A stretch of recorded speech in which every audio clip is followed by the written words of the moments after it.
Hello and welcome to the Communities Connected podcast. I'm April Lamont, the host and CEO of Alisant. I am so excited today to welcome back to the podcast Teri Slavik-Tsuyuki with TST Inc. Welcome back to the podcast, Teri. Thanks, April. It's great to be here, and it's always a real treat to talk with you. Thank you. The last time we spoke, we talked about the then most recent wave of the America at Home study. And in conversations more recently, I've learned that you have another wave, the fourth wave that was just published. Tap a little bit. Let's just jump right into that. Tell us about that. Sure, yeah. Sure. So wave 4 was completed in June of 2025, and that brings to the total almost 16,000 US consumer responses that we have to this longitudinal consumer study, which started back, as you know, in the early days of the pandemic. So wave 1 was in March of 2020, wave 2 was October 2020, wave 3 was October 22, and then of course now we have wave 4. So it really, what wave 4 has revealed is, I think, some pretty urgent and actionable ideas and an assessment of what's happening in the American housing landscape today, shaped not only by the affordability pressures that we're all talking about, but also changing household formations and really an increasing demand for wellness supported environments and places. To that last point, you have partners in the study, don't you?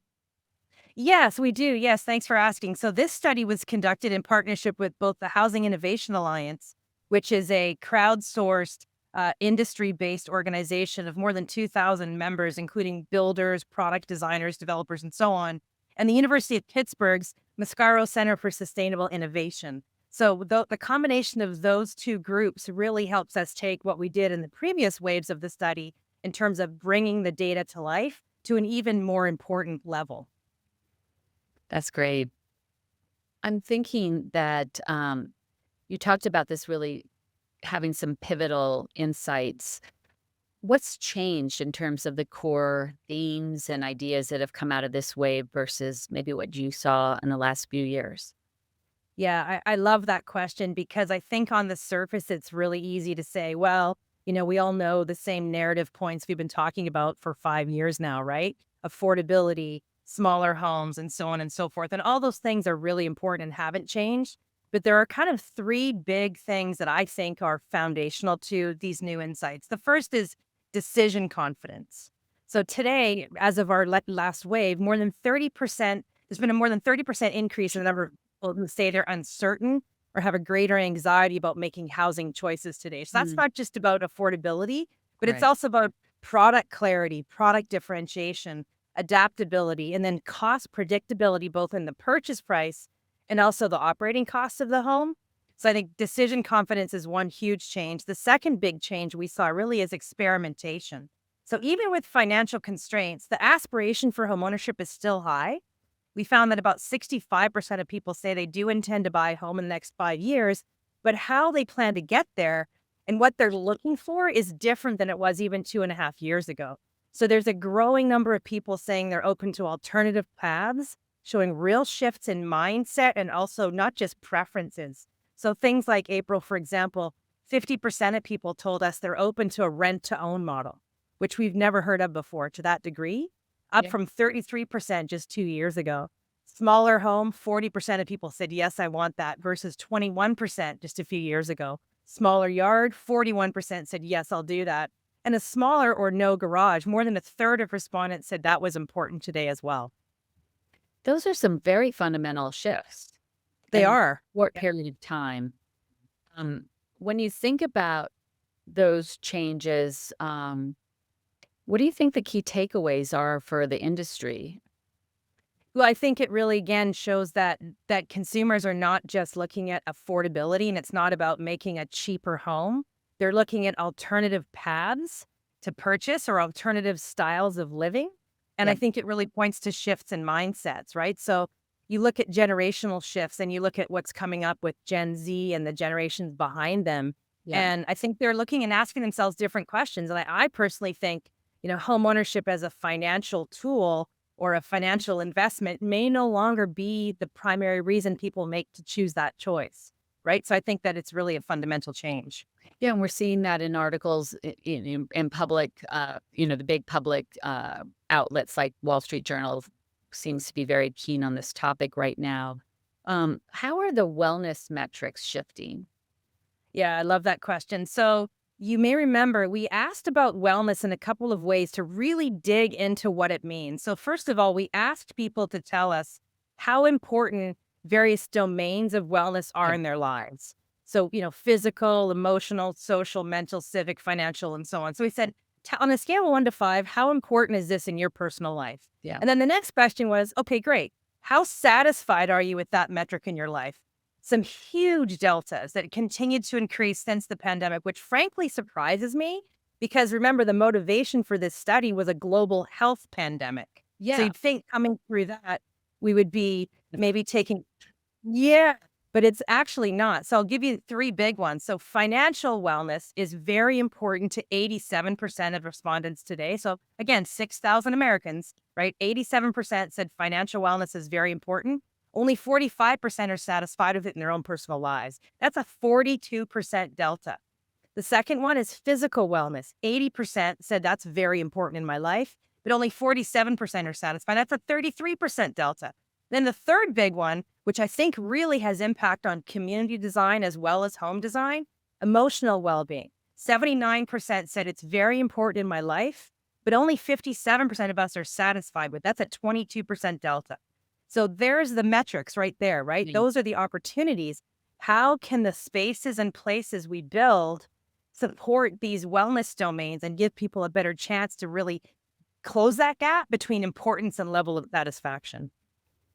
And just overall, Terry, is your sense in terms of the levers that we can pull to shrink that delta, where's the relative importance around home and community in your mind? Oh, I love that question. That's such a good one because the reality, April, is 85% of our health outcomes, 85% are based on the built environment. Now, if that isn't a call to action, I don't know what is. That means that only 15% of the things that will happen to us in our lives around our personal wellness is genetic. So when I say the built environment, it means, is my community walkable?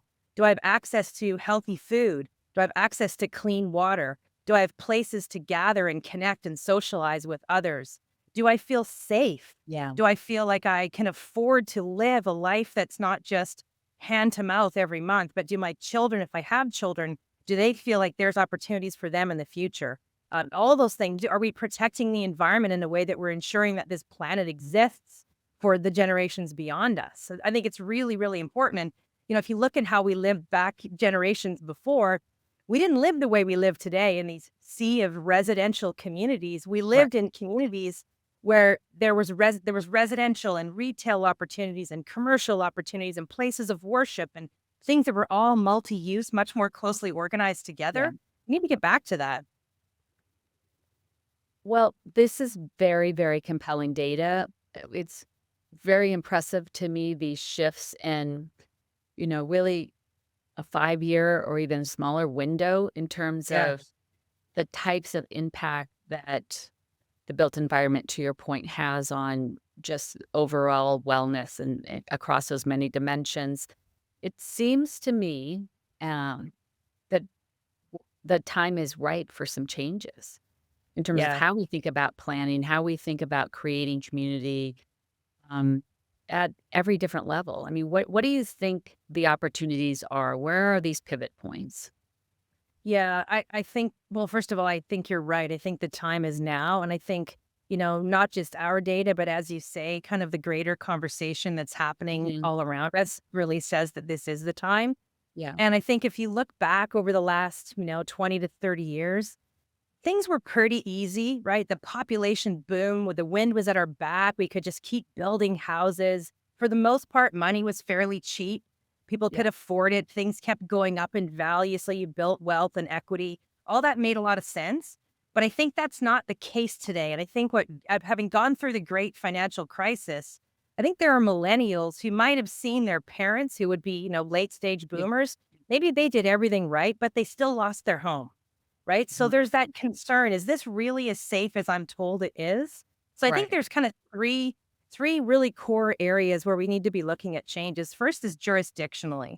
And I think that cities and counties and governments need to remember and understand that, not everybody wants to live in a big giant home, and smaller, nicely designed homes don't mean cheap. They don't Right. mean that it's going to minimize the quality of a community. Also, parking requirements and things that are just old constructs really need to be relooked at to make homes and make communities more affordable for developers to invest in building. And then I think from the developer perspective, and as you know, most of my life is spent working with Yeah. community developers. So really, it's like, how do we dig deeper into consumer insights and consumer research and really start there and understand what it is that people want and show the value to them before we just start designing communities. And then from the builder perspective, my gosh, we need to bring back the love of design and the love of starting fresh with thinking about spaces in the home, not just rooms and bedroom and bathroom counts and rules of thumb, but thinking about changing family formations. I mean, 64% of us are 1 and 2 person households in America today. So, that 3 bedroom, 2.5 bath home that you buy because it's better for resale value Yeah. might not be what people look for today. So I think those are really the foundational changes that need to be in place. And what do you think? It all starts with the consumer, right? And Right. and I hear what you're saying and how it touches different parts of the formation, community formation, home building. What do you think home ownership is going to mean to that consumer looking ahead in the next decade or two? I mean, we're planning communities that are going to come out of the ground and people are going to be living. And often, we're talking about a decade before these new communities really hit the market. I mean, what should those developers be thinking about as it relates to the consumer orientation around home ownership?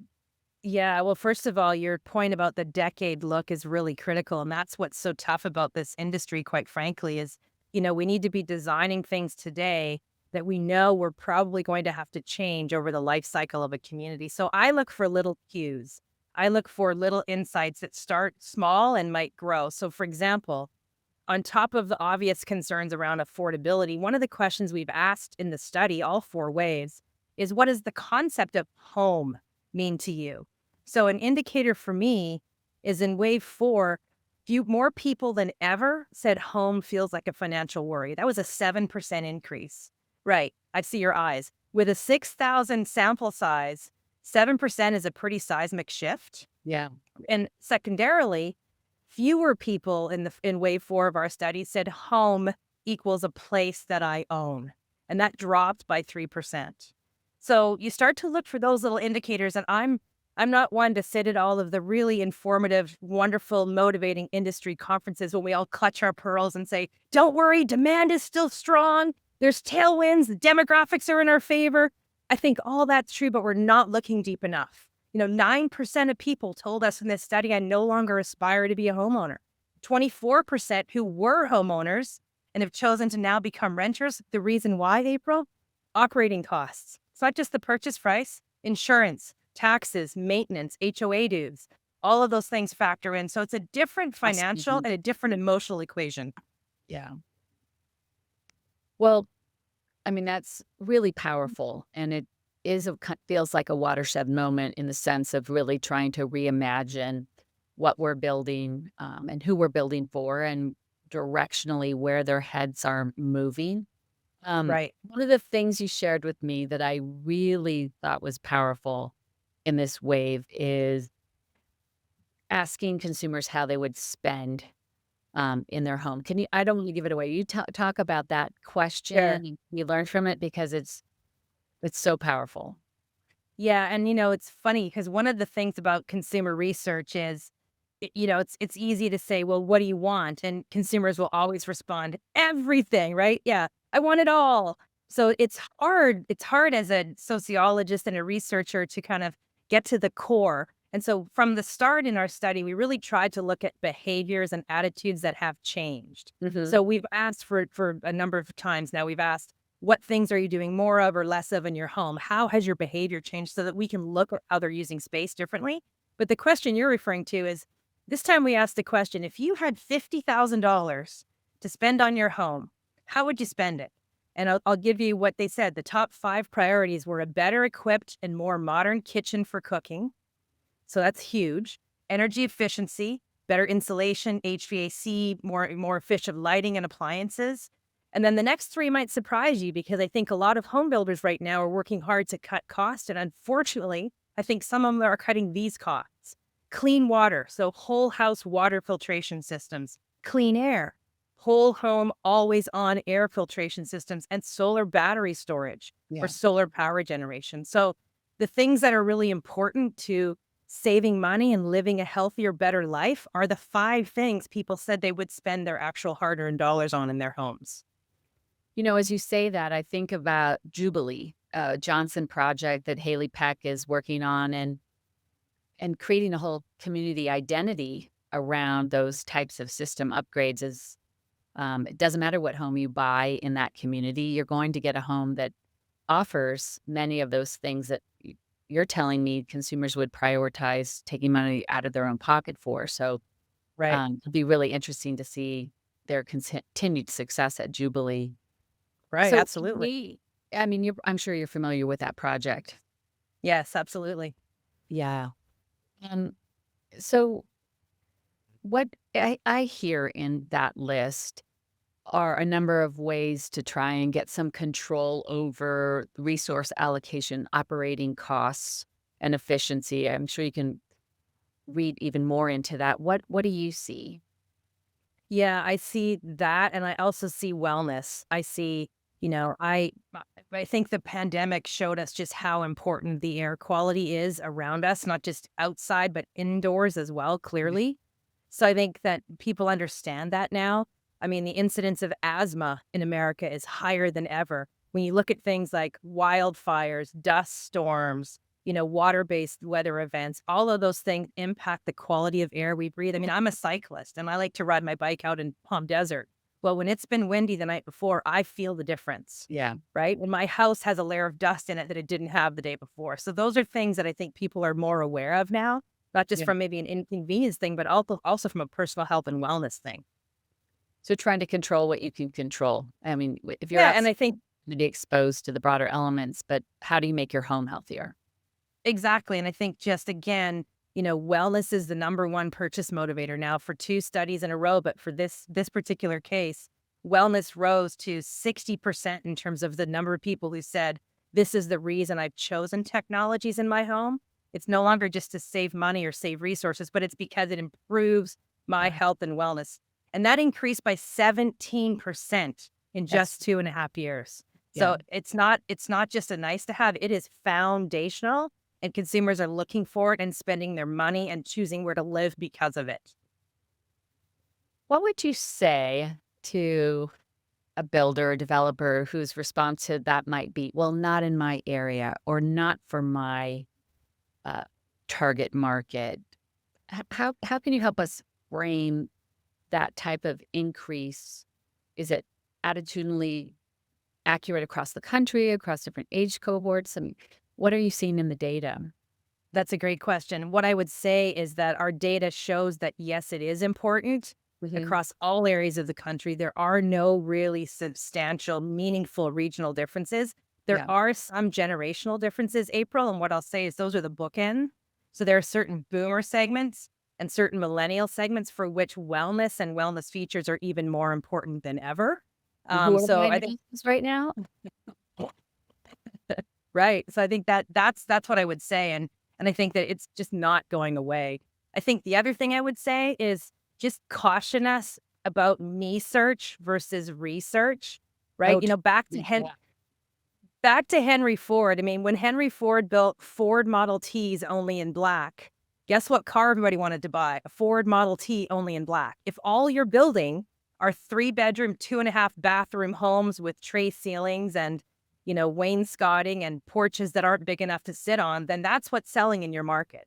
So really, I think start with the consumer, not the product, and ask the consumers what they want and then test it, experiment in small levels and see how you do. Because I would tell you, the data supports it. You have some really amazing clients that I think many look to in the industry as being ahead of the curve. I mean, Indigo is a great example. Can you give some examples of projects that you have, sort of inside baseball knowledge of kind of the thinking and how these principles, maybe leaning into them, leaning into the future trends a bit more than we're seeing in other places? Sure, and I'll start with one that's really been, I think, um, one of the leaders for years, and that's Rancho Mission Viejo, which I know you're very Right. familiar with Mhm. in South Orange County, California. I mean, that community has been about wellness and respecting the land and building to make people healthier and better from day one.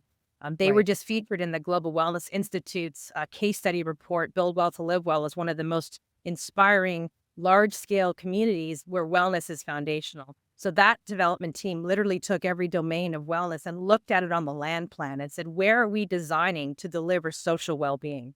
Where are we designing to deliver physical well being? How can we right size our product to make the product in our next release more attainable at a time when things are difficult? So I think Rancho Mission Viejo stands out as a winner there.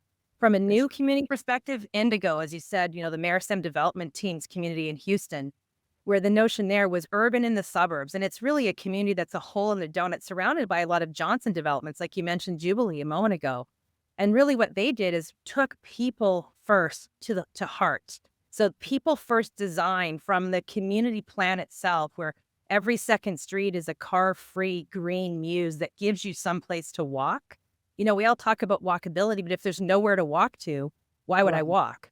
Right? Yeah. And then innovative, smaller housing product, and then their commitment to bringing in early incremental stage retail day one. And then another really up and coming new developer is a group called Red Oak out of Austin, Texas. And I'm very fortunate to be working with them on a couple of communities. One is called Moxie, that's Mhm. up in Lockhart. And we're talking about how can we measure success differently? So things like life per square foot, not just average sales price and, Mm. absorption pace, but how many people are engaged in the community? How many people know their neighbors? How many people walk certain spaces every day? Those kinds of things. And then I guess the last one is another very well known large scale developer, and that's the Hillwood team out of the DFW area. And they're looking at bringing wellness into their communities again at the foundational level and thinking about how do we plan an amazing new amenity in a community called Ramble, where they're reclaiming an arena and a big old event barn, but really making it into something that's active and engaging and thinking about all the ways to connect this to the community within and the community overall. So there's a lot of great examples out there. I'm just very lucky and fortunate to work with some of them, but there's lots of great examples that are in play today. Well, let's shift a little bit, Terry. When we look at these projects and we look at opportunities for the industry to get together, I think of future places. I think of from Zonda, I think of the ULI conferences. How are you working to share this knowledge, to share this information with the industry? I think you mentioned you have a new website coming out. Is that right? Yeah, we part of the work with the Mascaro Center and the Housing Innovation Alliance and others in Wave 4 is we will be redeveloping and redesigning and packaging all of the insights and information from all four waves of the study on a it's a new platform essentially. And the website address will just be simply americaathome.com. So we're hoping our goal always was to be very open source to Yeah. share the insights so that others in what area of the industry they're in could really learn from it and could pick the parts that were most relevant to them. Or quite frankly, April could reach out and just ask us questions to have conversations and say, what does this mean? What does this mean for this generation? What does it mean for this type of product? What does it mean for my area? So that website will have all of the infographics, information, data points from all four waves of the study. There will be virtual tours of the two previous concept homes that were built, the first with Garmin Homes in Pittsboro, North Carolina. Of course, the second was with Housing Innovation Alliance in Pittsburgh.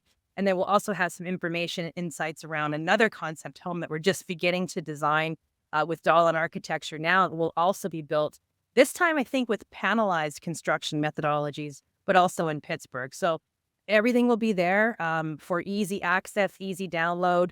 And we welcome anybody to really jump in and swim or tread water or whatever stage they're at, and we're here to help.